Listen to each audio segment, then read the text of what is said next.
Thank you. I call Stephen Kerr to be followed by Mark Griffin. Up to 4 minutes. Well, the Scottish Greens don't often secure opposition debate time in this chamber. On the strength of this motion, that's probably a blessed mercy, because opposition time should be used to confront the real challenges that we face in Scotland, such as our flatlining economy, education stance was mentioned, drugs deaths that should shame and do shame a civilised country, violence against women and girls, a benefits bill that keeps growing while too many remain out of work, and the decline of oil and gas that's cost livelihoods and the confidence of the North East economy. Instead, we're invited to indulge in a symbolic gesture about Prestwick and to brand one of our closest allies a rogue state. It would be absurd if it were not so irresponsible. War has returned to Europe. Russia's aggression is not theoretical, it's real. Nations on NATO's eastern flank are not posturing, they're seeking protection. And in that context, the Greens believe Scotland's great contribution is to pick a fight with the Atlantic Alliance. That is not serious politics. As Murdo Fraser once observed, it is wired to the moon.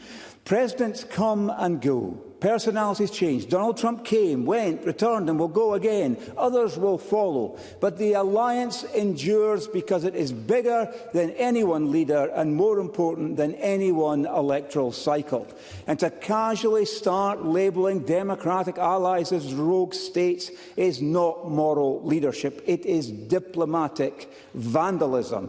If that becomes the currency of international relations, trust collapses, trade suffers, working people pay the price.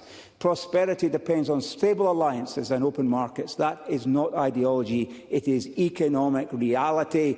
But perhaps that is not an uncomfortable truth for a party whose economic instincts are to take us back to the Stone Age.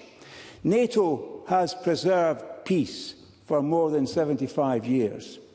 Its collective defence and nuclear deterrent, including the strategic capability of the United States, have underpinned stability in Europe for decades. That is not rhetoric. It is the hard architecture of peace. Because they dislike the current administration in Washington, the Greens propose that this Parliament should grandstand. Alliances are not disposable. They are not fashion accessories to be discarded when politics shifts. They are sustained through political cycles and maintained through seriousness and steadiness. The United States remains central to Europe's security. Its intelligence, logistics, air mobility and deterrent capability are woven into NATO's credibility. That is why countries under real threat seek closer integration with the alliance, not distance from it. And then there's Prestwick.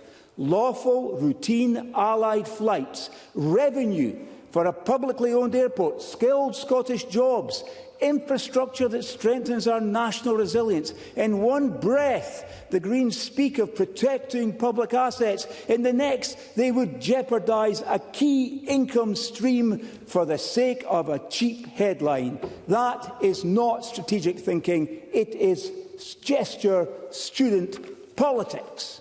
This motion is not about sovereignty. It is not about law. It is about making a statement that will impress their activists while doing nothing to enhance Scotland's security or prosperity. Scotland is a proud part of the United Kingdom, and Britain was a founding member of NATO.